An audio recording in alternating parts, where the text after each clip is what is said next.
በመጨረሻም እንግዲህ የወዲት ጉዲት አገኘች፣ ዋጋዋን አገኘች ማለት ነው። እንግዲህ መርማሪው አቶ ወይዘሪት ወርቄን አወጣጣት እያንዳንዱን ነገር እንግዲህ የፖሊስ ጥያቄን ታውቁታላችሁ።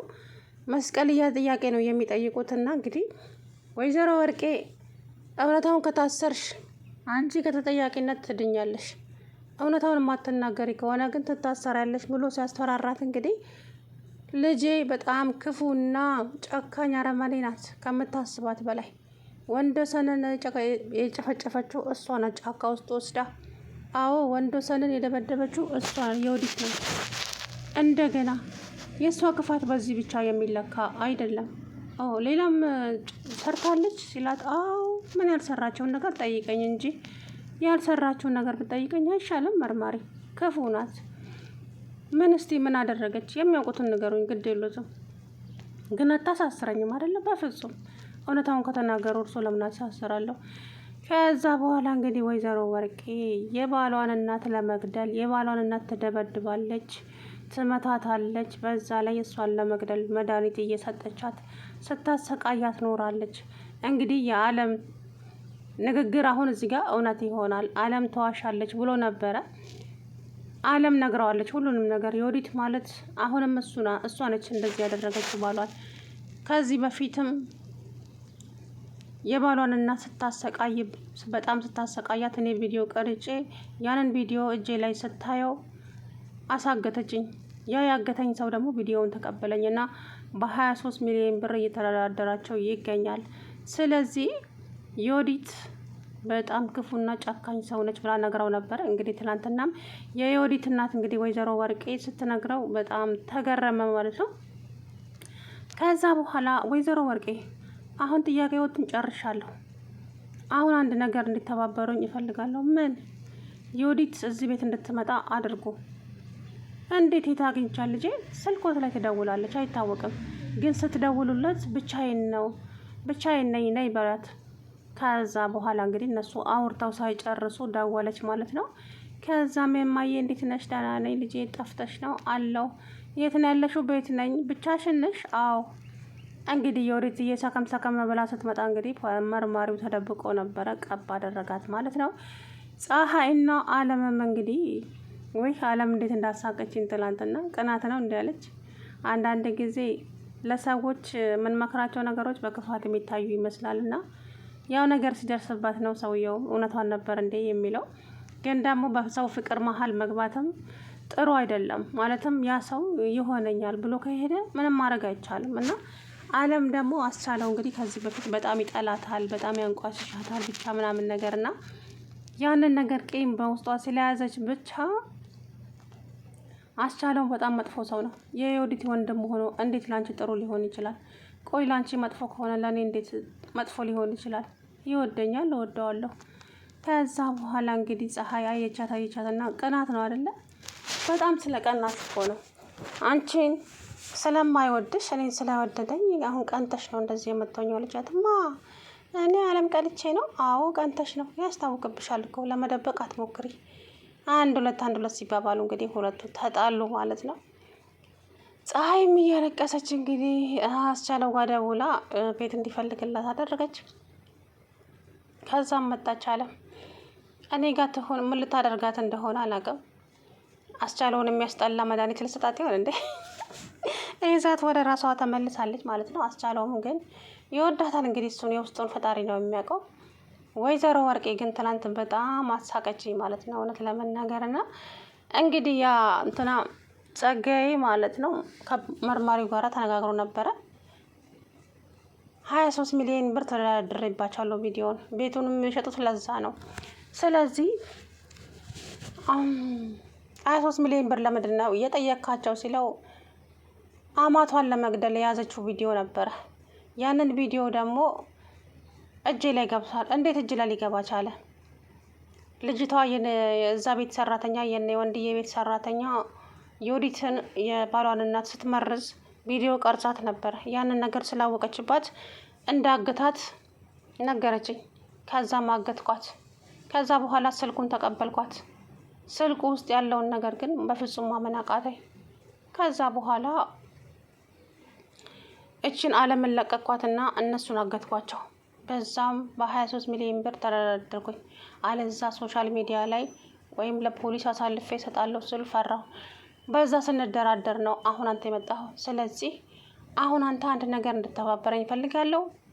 እኔም ደግሞ አንተን ከወንጀል ነፃ አደርግሃለሁ አለው መርማሪው። እንግዲህ ጸጋዬን ምን ልተባበር ሲለው የወዲት ወንድዬን የደበደበችበትን አካፋ እንደምንም መርምረህ እች ሴትዮ እንድታወጣ ታደርጋለህ። ከዛ በኋላ ወንጀልን እንዴት ቤት ውስጥ መደበቅ ይቻላል? አውጥተሽ ጣዩ ወይም አቃጢው ብለህ ንገራት። ከዛ እኔ በር ላይ ቆማለሁ ብለው እንግዲህ ሁለቱ ተነጋገሩ። ከዛም ወይዘሮ ወርቄ ግን የወዲት እንዴት እንደዚህ ልትመታው ቻለች? ምን አውቃለሁ ልጄ፣ ግን በምንድን ነው የመታችው? በአካፋ። ተው አካፋውን አርቄ ደብቄዋለሁ፣ ማንም የማያገኝበት፣ ማንም ከኔ ውጭ የወዲት እንኳን ያለበትን አታውቅም፣ ደብቄዋለሁ አለች ወይዘሮ ወርቄ። ወይዘሮ ወርቄ ይሄ ነገር ከተጠያቂነት እንደማያድሮ ታውቃሉ። ወንጀልን ቤት ውስጥ መደበቅ ተገቢ አይደለም። ስለዚህ ወይዘሮ ወርቄ ወንጀልን ቤት ውስጥ ከመደበቅ አቃጥሉት፣ ቢያቃጥሉት ነው የሚሻለው። እንደዛ ይሻላል እንደ የኔ ልጅ? አዎ እንደዛ ነው የሚሻለው። እንደዛ ካልሆነማ ችግር ይፈጠርቦታል አላት።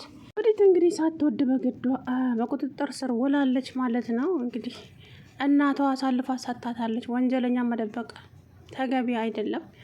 እንግዲህ የወዲት ከታሰረች እናቲቱም አይቀርላትም፣ ተባባሪዋ ስለሆነች ያው አይለቃትም። መርማሪውም እንደ ወጣጣት ነው እንጂ እውነታውን። ስለዚህ ሴትይቱ ዋነኛዋ ወይዘሮ ወርቄ ናት። ልጅቷ ያንን ነገር ላድርግ እንደዚህ ላድርግ ብላ ስታወራ ተይ ይሄ ነገር ወንጀል ነው ለአንቺም ለእኔም ጥሩ አይደለም ብላ ብትነግራት ኖሮ ይሄ ሁሉ ባልመጣ ነበረ። ስለዚህ ወይዘሮ ወርቄን ተባባሪዋ ናት። በዛ ላይ ደግሞ አባቴን የገደልሽው አንቺ ነሽ እያለች እንግዲህ ሁልጊዜም ትነግራታለች ማለት ነው። እናቴም ነፍሰ ገዳይ ነች ብላ እንደምትናገር ምንም አይነት ጥርጥር የለውም ማለት ነው። የወዲት እንግዲህ ምንም አይነት ጨካኝ ናት፣ የታወቀ ነው። የገዛ ባሏን እንግዲህ የኔ ንጉስ ስትል ስታልታልለው ቆየች እና በአካፋ እንግዲህ አፈር አለበሰችው ሳይሞት ሰውየው ማለት ነው። በጣም ያሳዝናል። እንግዲህ መጨረሻው ይመር እንጂ ያው ከባድ ነው። ወይዘሮ የወዲት በዚሁ ከቀጠለች ለነገሩ የወንድዬ አለመናገርና አለመራመድ ለሷ በጣም በጣም ትልቁ የምስራቿ ነው። ጸጉሯን ተሰርታ መጣች። አንቺ ባልሽ እንደዚህ በሞትና በህይወት መካከል እያለ ምን አይነት ድፍረት ቢኖርሽ ነው ጸጉርሽን እንደዚህ ተሰርተሽ የመጣሽው? ምን ላድርግ? እኔ ደግሞ ብዙ መጨነቅ አልወድም። ምናልባት ጭንቀቴ ቢቀንስልኝ ብዬ ነው መርማሪ። መቼም ወንድዬ እንደዚህ ሆኖ እኔ ምን ማድረግ እችላለሁ ከጸሎት ውጪ? ስለዚህ ጭንቀት አልወድም። እኔ በጭንቀት አላደኩም ማለይ ጭራሽ ማለት ነው። እና ስታፌዝ እሷ አንቺ የወዲት ቆይ እንዴት አምሮብሽ ነው እንደዚህ እንደው ባልሽ እዛ በሞትና በህይወት መካከል እያለ ጸጉርሽን የተሰራሽው አለቻት። እናቷም እንዴ ማዬ ዛሬ የኔ ደስታ እኮ ነው። ምን ደስ አለሽ? ሞተ ወንድዬ ሞተ? አልሞተም እማዬ፣ ሌላ ገምች። ምን ልገምት የኔ ልጅ? ከዚህ ውጭ ምን ሊሆን ይችላል? ወንድዬ መናገርም ሆነ መራመድ አይችልም እማዬ። ለእኔ ይሄ የትልቅ የምስራች ነው። እኔ እንደዚህ እንዳደረግኩት እንኳን መናገር አይችልም። ለዛም ነው ዛሬ የደስታዬ ቀን ስለሆነ ጸጉሬን ተሰርቼ የመጣሁት አለች። ወይዘሮ ወርቄ መለልታዋን አቀለጠች ማለት ነው በሰዓቱ። እረ እናንተ ሰዎች ወዴት እየሄዳችሁ ነው? በህይወቴ እንደናንተ አይነት ጨካኝ አይቼ አላውቅም። ከእናንተ ነው የተፈጠርኩት ብልስ ምን ብዬ ነው ሰዎችን እምለው? እውነት እናንተ ሁለት እኔ የእናንተ ግፍ እንዳይደርሰኝ ብዬ ፈጣሪን እለምነዋለሁ። ግፋችሁ ለእናንተ ለራሳችሁ ይቀመጥ እዛው። እኔ ግን በጣም እያስፈራችሁኝ ነው አለ። ከዛ በኋላ አትፍራ እንጂ ምን ያስፈራሃል እንዴ የኔ ልጅ? እማዬ እኔ የእናንተ የወንጀል ተባባሪ አታደርጉኝ። ራሳቸውን ቻሉ እዛው። ደግሞ አትፍራት ያለሽ እንዴ? ጭራሽ ልታደፋፍሪ ትሞክሪያለሽ አይደለ እማዬ? እውነት እኔ እናቴ ነሽ አይደለሽም የሚለው ጥያቄ የሆነብኝ ነው። ቢያንስ አንቺ ልጅሽ እንደዚህ ስታጠፋ፣ ልጅሽ ወደ መጥፎ ነገር ስትሄድ እሷን መምከር ሲገባሽ ጭራሽ እማዬ የማይሆን ነገር እያደረግሽ ልጅቷ ከመንገድ እንድትወጣ አደረግሻት። እና ታዲያ ይሄ ምን ይባላል እማዬ? እንዴት እንደዚህ ታደርጊያለሽ? ነውር አይደለም እንዴ? እያለ እንግዲህ አስቻለው ያዙ ይልቀቁኝ አለ ማለት ነው። አይ እንግዲህ አንተ ደግሞ ልዛ እና እኔ ምን ላድርጋት? ምን ማድረግ አለብኝ? ዴናትና ወርቄ ምን ነው እሷ ሕፃን ልጅ ነች እንዴ እያለች ጭራሽ እማዬ እኔ አሁን የፈለግኩትን ነገር እንኳን ብልሽ አንቺ አሰሚም። ስለዚህ ተይኝ በቃ የራሳችሁ ጉዳይ፣ ወንጀላችሁን እናንተ ራሳችሁ ተወጡት። ከዚህ በኋላ ግን እኔ ከእናንተ ጋር ጭቅጭቅም ሆነ ንዝንዝ አልፈልግም እማዬ። ሁሉም ነገር ሰልችቶኛል፣ ደክሞኛል። የራሳችሁ ጉዳይ፣ እኔን ብቻ ከዚህ ውስጥ አውጡኝ። ግፋችሁ እንዳይደርስብኝ ጸሎት አድርጊልኝ እማዬ። ይሄ ግፋችሁ ለእናንተ ለራሳችሁ ይቀመጥላችሁ። እኔስ ምን ብዬ ምን እንደምልም ምን እንደማወራም ግራ ገብቶኛል። ያንቺና የልጅሽ ነገር እማዬ። ሰው ልጅ በዚህ ልክ እንዴት ይጨከናል? እያለ እንግዲህ ያስቻለው። ሰላም ውድና የተከበራችሁ የቻናሌ ቤተሰቦች እንዴት ናችሁ? አለሁ ደህና ነኝ። እንግዲህ በስተመጨረሻም ወይዘሪት ዮዲት ሻቤ ገብታለች ማለት ነው። መርማሪው ታሪክ ሰርቷል። ቀስ ብሎ አለሳልሶ እንግዲህ ወይዘሮ ወርቄ እንድትናገር አደረጋት። እሷም ሳትገረፍ ተናዘዘች። ያለውን ነገር በሙሉ እያሳቀችኝም በሆነ እየዋት ትላንትና ማለት ነው።